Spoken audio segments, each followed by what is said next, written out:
vote on Tuesday. It's going to be a big week, a dramatic week. Now, the most significant review in 60 years of the Mental Health Act, the law which allows the state to detain people experiencing a mental health crisis, has been published today. Too often, it says, when someone is detained, they feel like they suddenly stop being a person worthy of dignity and respect, particularly likely if they come from an ethnic minority, and especially if they are of Black, African or Caribbean heritage. If you're a black man, you are 17 times more likely than a white man to be diagnosed with a serious mental health condition like schizophrenia.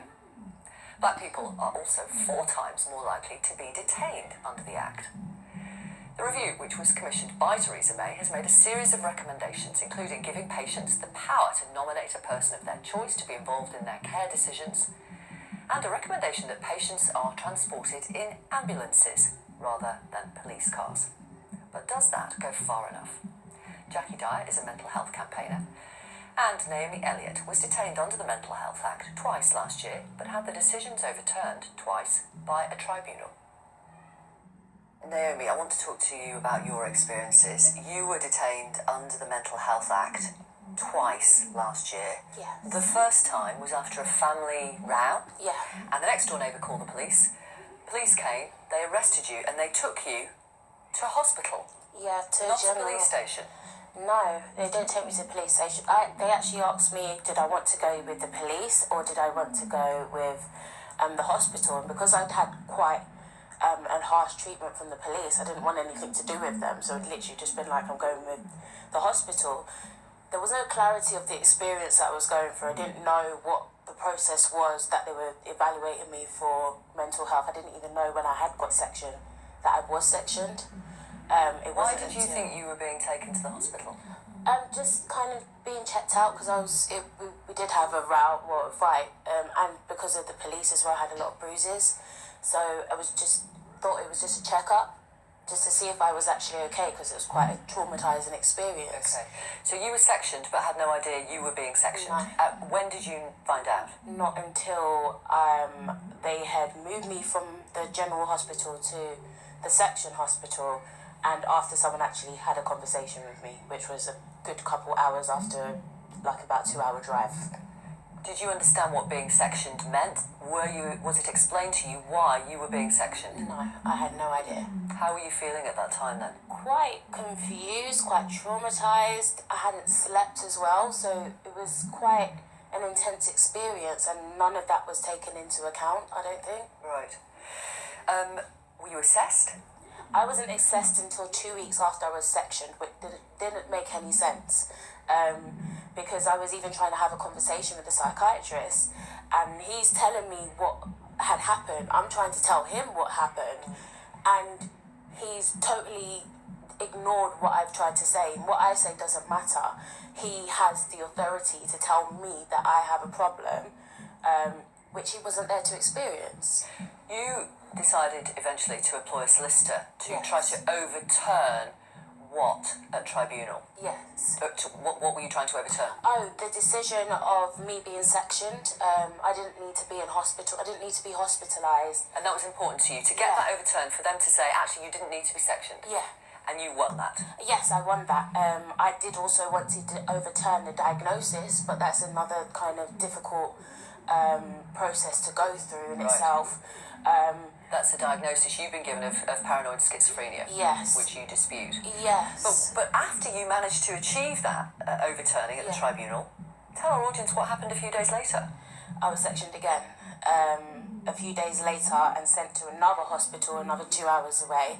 Again, not being told the process. And when I actually went into the hospital, I thought it was kind of like a prison or police or some kind of institution that was a correctional institution, that I actually burst into tears because I didn't understand what was actually taking place, where I was, and it was quite rough. I was being searched, and it was a high security unit, and I wasn't that type of risk. Right.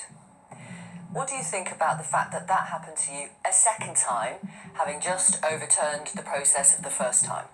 I think it's totally unacceptable because already I've had to go through quite a traumatic experience already.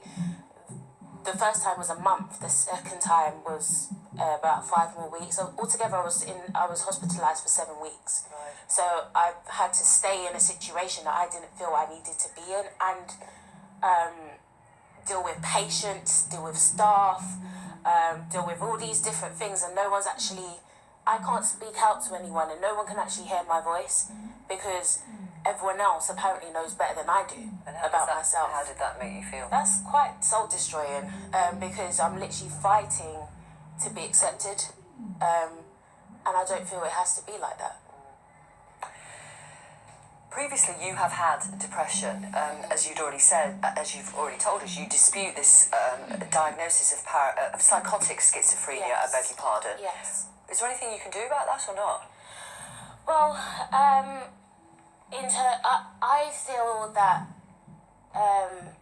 with my depression, I've been able to control that from a more homeopathic perspective, as opposed to using pharmaceuticals and things like that. I don't feel like... You've been given... Sorry to interrupt. You've been given medication? Yes. Are you taking it? No, I haven't taken any of the medication. They had forced it on me, but I haven't taken any medication for myself. Now, the review out today highlights inequality in mental health services, that black and ethnic minority people are more likely to be detained under the Mental Health Act and more likely to be restrained.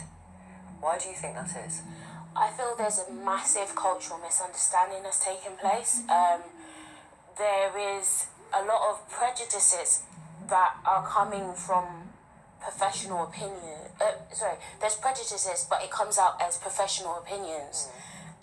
There's no test that can be done to verify whether someone has a mental health disorder, but it's based on their behaviour and the types of things that they display. If you have no understanding of how people naturally are, being loud, being naturally expressive, or something like that, you're gonna almost demonize them because you have no understanding of what they naturally are like. So are you saying in your case you feel that because there was a row, there was obviously loudness, there was a physical fight, etc., etc., white people looked at the colour of your skin and decided there must be some mental health issue for that behaviour to be displayed? Yes, I do feel so. I was actually sectioned that is quite a leap.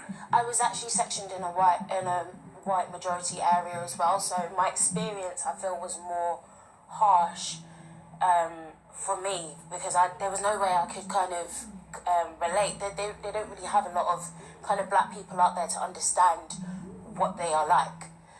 So I feel like that could possibly be the case. Okay, let me bring in Jackie. I know as you were listening to Naomi describe her experiences, you can't believe it, can you?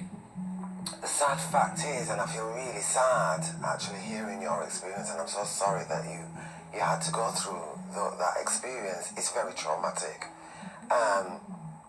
The sad truth is that it's a regular experience for many people from black and minority ethnic communities, and particularly people, men and women, from African and Caribbean communities. So this is not unusual, but what you shared... Why? Why though? Why? Why does the colour of your skin necessarily make a difference whether you're detained or not? I think Naomi highlighted it very much by what she expressed. The point between the behaviour or the expression of anxiety or frustration or stress that somebody from a different culture expresses to a professional or somebody from a different kind of culture or group that operates differently within society, that interface there, the assumptions and the biases and the stereotypes get in the way of how that behaviour is interpreted. Even though these are professionals with many years of training, expertise. You know, there's a guy called Daniel Kahneman who writes this book, Thinking Fast, Thinking Slow. And what he says in that is that human beings, we access our life experience very automatically. Right, so moment to moment, that's what we access, what the life that we've lived, that we've learned. So if you now train as a psychologist or a psychiatrist and you come from a very white middle class background, and then you meet somebody who's from a very different background, who's come from multiple disadvantaged background, poverty, multiple discrimination, and experience of pure life journey of largely stress because you are excluded largely from society's assets and opportunities because you're black, and this is what happens in this society, structural inequalities. Then when you engage with that person, you only have your automatic understanding of what is taking place, and that's what you make your decisions based on. So the review today says that profound inequalities exist for people from ethnic minority communities in accessing mental health treatment, their experience of care and their mental health outcomes. And there are some recommendations. The government have already said accepted a couple which will become law. Things like, for example, people should be able to nominate a person of their choice to be informed about their treatment. People should be able to express a preference for their treatment and care. People should be taken to hospital in an ambulance rather than a police car. You'd welcome all that. Absolutely, and I think that I was involved in the development of some of those recommendations. Actually, I was on the advisory panel for the review.